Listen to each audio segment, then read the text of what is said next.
let me tell the story about myself, and you'll see how all this ties together, because love really is the answer. That's why I'm standing here in front of all you all today. So I'm a financial advisor, as AJ mentioned, but 43 years ago to almost today, my mom gave birth to me when she was 19. She's the middle child. She was the middle child.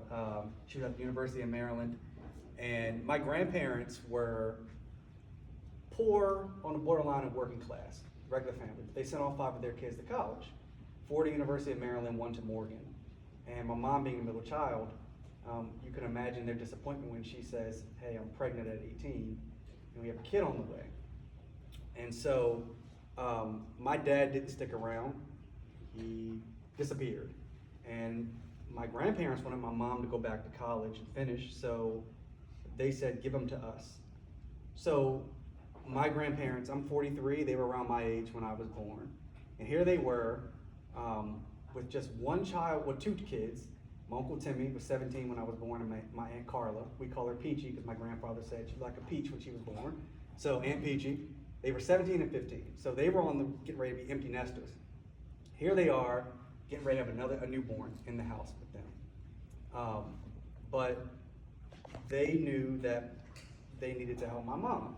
So they took me, and my grandparents basically became my parents. My mom was always there, I was always with her all the time. But they became my parents, and love is the answer. Their love for their daughter, but also for this new grandbaby that they had, right? And as I grew up, 2 of my aunts would share with me and my brother that they said that we brought love back into my grandparents' house. Because I always thought they had a great marriage. And I was the child, kids only know so much. But they had a rocky marriage. But they said, when you guys came along, you brought that love back into the house. You gave your grandmother something to look forward to every day. And so from there, growing up with them, I grew up in Frederick County prior to coming to Howard County. So I grew up in Frederick County, and grew up in the center of my grandparents' world, the center of my mom's world, really the center of everybody's world. I was the first grandchild. To this day, my grandmother's sister, my Aunt Nona, who's 80-some years old, texts me every morning, I love you. To this day, this is crazy. She texted me this morning. But anyway, that love to be the center of our family was really impactful. And I often tell people, it would have been great had my dad been there, who I've since met 3 times in my life. When I was a little boy, which I don't remember, but when I was 17 and when I was 25. Would have been great for him to be there. But had he been there, I probably would have had a pretty rocky life, because he just wasn't ready to be a dad. He's 60-something now and still not ready to be a dad. So I can imagine when he was 19, what that would have been like. So I had a really great life with my grandparents stepping up the way that they did, right? So growing up, I wanted to become an attorney.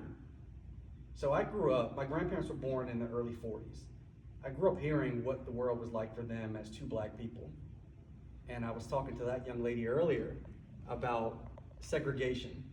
And people often think about it as being hundreds of years ago. It was just a generation ago. There are people still alive that remember they couldn't go in the same grocery stores as other people or use the same facilities. So I heard what it was like for my grandparents. And growing up in the 90s, seeing the LA riots, myself growing up in Frederick County, I was the only black kid on the school bus. It was all white. I was only the 3rd black kid in the entire school in Frederick County. So you can imagine when this little black boy comes along, all these white kids are looking like, who the hell is this? We only see black people on TV where I lived at, right?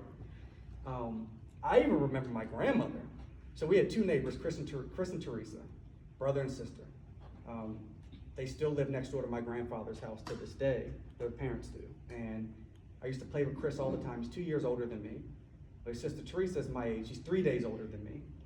My grandmother used to say, you play with Chris, do whatever you want, hang out, but don't get caught alone with Teresa, because we don't know how our parents would react to that. This is in the 90s. Now, a little black boy I don't quite understand, don't get caught with a little white girl. That was my grandmother thinking about her experiences growing up in the world and trying to make sure that just in case, we don't need any foolishness with you, right? And then with the LA riots and seeing the OJ trial and seeing a young guy by the name of Johnny Cochran get OJ off, Snoop off, Michael Jackson off, I was impressed by him, and so that's what made me want to go into law. I wanted to help black people because I thought that we did not have the representation that we needed in the legal system. We didn't in the 90s, we don't in 2024, but that was my journey. I wanted to become an attorney. And their love along the way, my family's love helped. So there's a guy in here who I haven't seen in 24 years until today, Coach Terrell. So I moved to Columbia in '96. I moved to Columbia because a year before, my grandfather had a heart attack. So he was getting ready for work, he was showering, he realized he started sweating profusely. So usually people have a heart attack, they grab the chest, they feel chest pain. He started sweating really bad. And he knew from his first aid training that that could be a sign of a heart attack. So he had a heart attack and he had to have a triple bypass. And I remember them wheeling him into the hospital for the surgery, we didn't know if he'd make it. I think I was 15 at the time, and my grandmother saying, you need to go live with your mom now.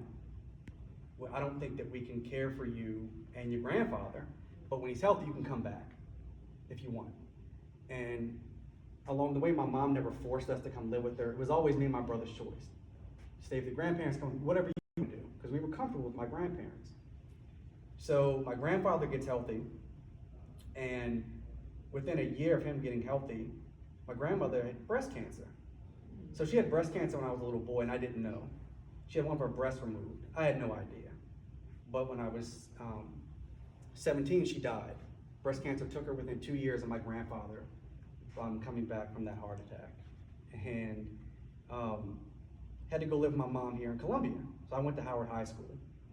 And it's funny, you grew up in Frederick County. I have family in Frederick County and and Carroll County.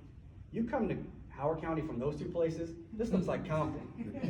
Okay, this looks like PG County. It looks very different from where I grew up at. Okay, from a diversity standpoint.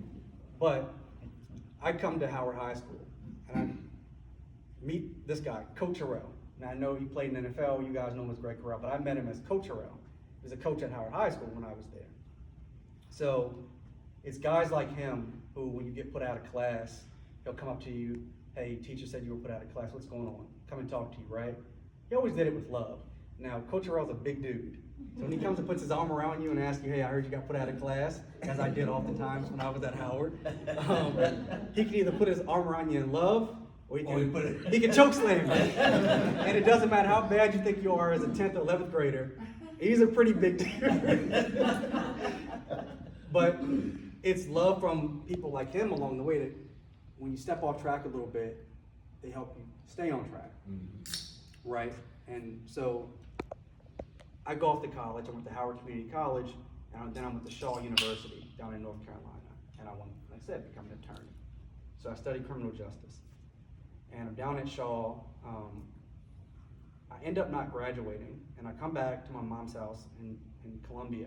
I'm living in her basement, and I'm like, what am I gonna do? I'm the first child, all these high hopes, everyone expects a lot of me. My mom is very, very disappointed that I dropped out of college. And one of the things they didn't realize, and even I didn't at the time, was like, when my grandmother died when I was 17, my entire family was grieving from that. But so was me and my brother Ryan, and no one really thought to check in on that grief. Because everyone thought, well, you have your mom. Well, we do, but we also lost our mom, right? And so I was kind of went off the trail that everyone expected at that point. So I'm in my mom's basement, nothing to do, don't know what I'm gonna do. I need a job, and a friend of mine says, she had recently gotten a job at a bank, and she says to me, why don't you apply at a bank? Your name sounds like a banker's name. This is serious. This is back in 2003. Now my full name is Alexander Christian Jameson Hollingsworth. Wow. Yeah. Does kind of sound like a banker, right? The third.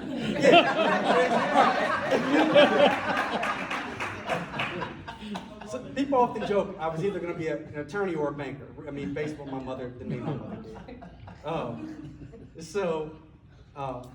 But it was that love from a friend that said, hey, I see my friend struggling, not knowing what he's going to do next. So I went into banking, and I didn't know what I was going to do. But I go into banking, and I met this lady. Her name was Jackie Jackson. She was a black lady that managed a bank, Provident Bank, if you remember that bank in Baldwin. They were since bought out by M&T many years ago, but Provident Bank. And I'm sitting in Jackie's office, and one of the things I recognized was, she says to me, you can go far in this industry if you just listen to what I tell you, because there's not a lot of people that look like you here. And when I looked around, I realized that a lot of lower management were black women, a lot of upper management were white women, and a lot of upper management were white men. There weren't a lot of black dudes, and Jackie was right about that. Now, Jackie will tell you if she was here, she's retired now, but if she was here, she would tell you that I showed up that day in a t-shirt and jeans to the interview. I did not. I didn't have a nice suit on, because I didn't own a suit then. But I think I wore a jean jacket, a button-up, and corduroys. Still not a suit, but not jeans. But that's what Jackie will tell you. I wore jeans to the interview. But Jackie saw past however I showed up and saw potential. And along the way, there were times I showed up late. There were times that I took my job for granted. Jackie continued to foster whatever she saw in me. So when a promotion came up, she gave me a promotion. When her boss, excuse me, I didn't realize I talked this long. Give me a couple more minutes. When her boss asked her, hey, who should I promote to go run this other bank? She recommended me, and she put my career on a trajectory that I didn't know I was ever going to be on. Because I didn't know what I was going to do without my college degree, right? So she put me on this path. And as I got in, so her love, certainly her love for wanting to see somebody that looks like her do well. And I wasn't the only one that she did this for. There's like 10 of us that she set the wheels in motion in the financial world. I'm just one of the 10. But through that, all of that, my mom gets breast cancer. So my grandmother died from breast cancer. My mom ends up having breast cancer. And I won't ever forget when she called, she texted me and my brother and she said, hey, can you all come over after work? And she sat us down in her basement, the same one I used to live in. And she said, I just want to tell you, I've been diagnosed with breast cancer. I think she was stage 2 at the time. And so all I knew is my grandmother died from breast cancer. Like, this is a death sentence, right? I think I was 25 when she initially, 27 when she initially was diagnosed. So she fought it, she fought it, she fought it, she fought it, she beat it, it'd come back, she beat it, it would come back. So over the course of that time, my mom asked me to make sure that my siblings didn't burn through their inheritance. Now, my mom had a rocky life. Having a couple kids at 19 and 21 would do that to a woman, especially when their dads don't stick around, even with the help of her parents. But she really was able to stabilize herself as she got older. And so she wanted to always make sure that she gave me and my 4 siblings a leg up. That was her biggest thing. Give you 5 a leg up so that you're not struggling when I'm no longer here. So out of the 5, I was the oldest, had been on my own the longest, and was the most responsible. And she just said, hey, I'm gonna give you guys part of your inheritance before I die, so I can see you all enjoy it. So can you take your siblings and meet a financial advisor?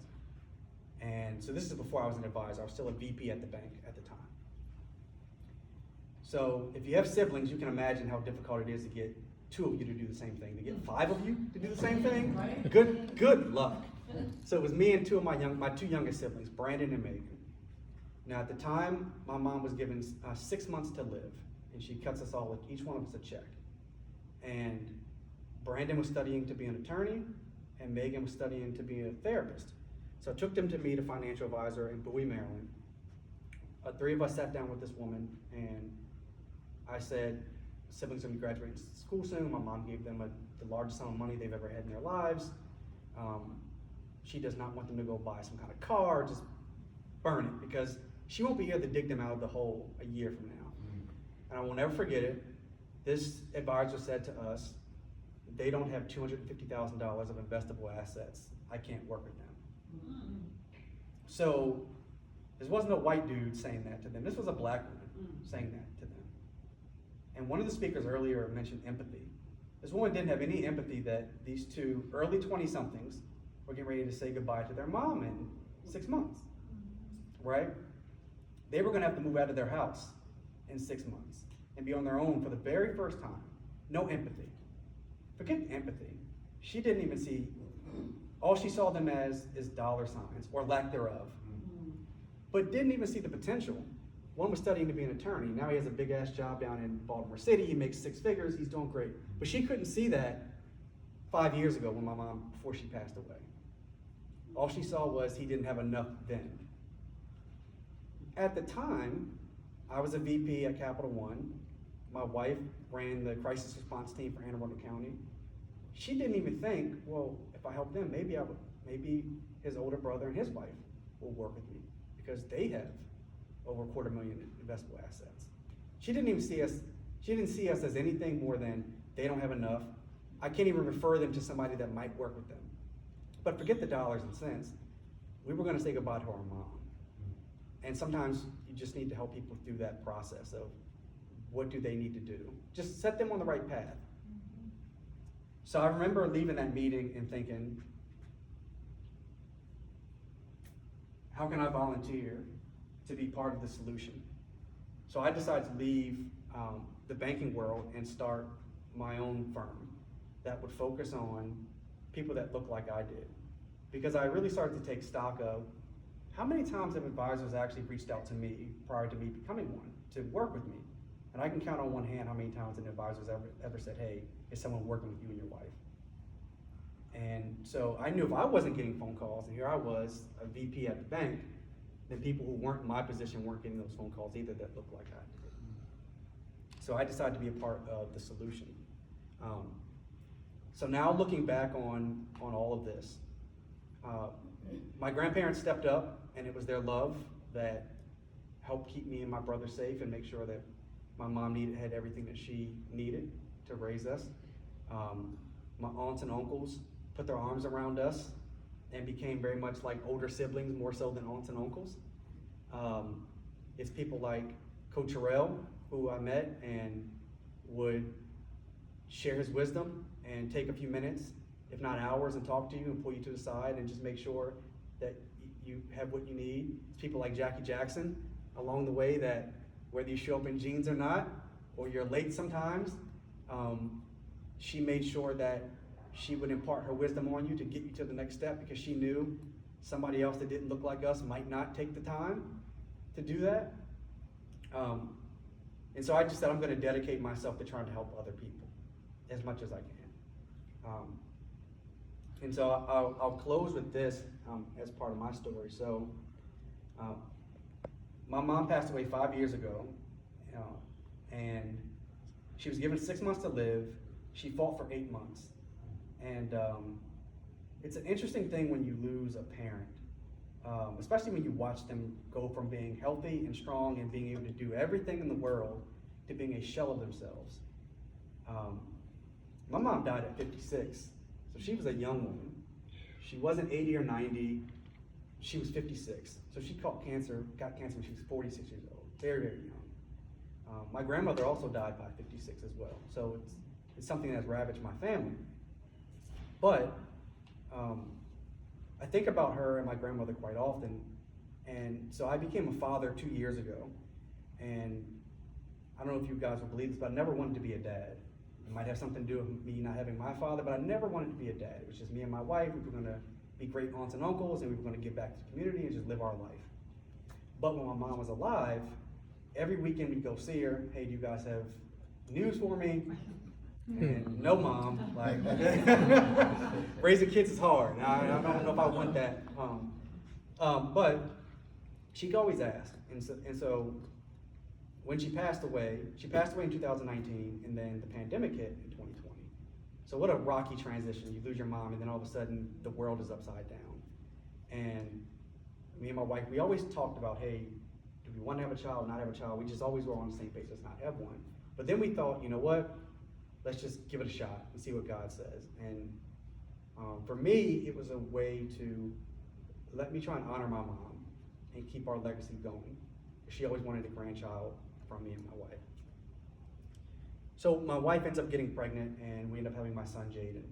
And a year after Jaden was born, or the year that he was born in September, so my birthday is September 2nd, his is September 10th. That first Christmas, my wife had a painting commissioned of my grandmother, my mother, and my son. So she took a picture of me and my grandmother from when I was an infant, a picture of me and my mom when I was 9. They both had their arms around me. She had those pictures put together and me taken out, and then a picture of my son inserted, so that my grandmother and my mom's arms are around my son. And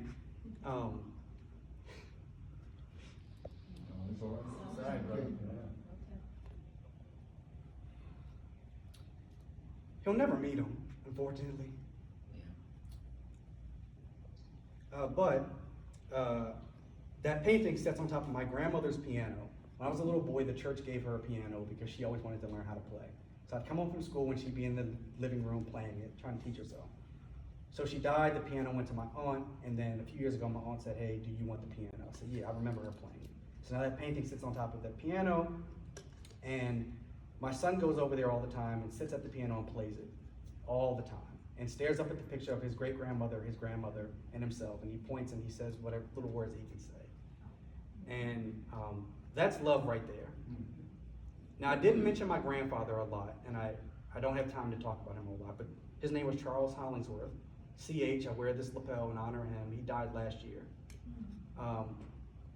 He, for all intents and purposes, is my father, the greatest man I have ever met. He will tell you if he was alive today that he never thought I would grow up, because I was always goofing off, getting put out of class, not listening. I was just a headache. But somehow I ended up flipping the switch, I guess, and doing what I needed to do. And it's because of, like I said, Coach Terrell and my grandparents and my mom, my aunts and uncles, and all these people. So when AJ mentioned, I want to have this, I'd love for you to speak. I didn't know what I would say, but I did think about love and all the people that have showered their love to me. And I'd be remiss if I didn't mention my wife, who I'm running late for, who I don't know if she'll love me when I get home, but she has been, I met her 18 years ago at a party in DC, party in Baltimore, and we have been together ever since. And I don't know where I would be without her as well, without the love from her. So I want to thank everybody who went before me, who spoke and shared everything that they had to say. And AJ, thank you for putting this event together and all the work that you do. I'm really impressed by that. Thank you all.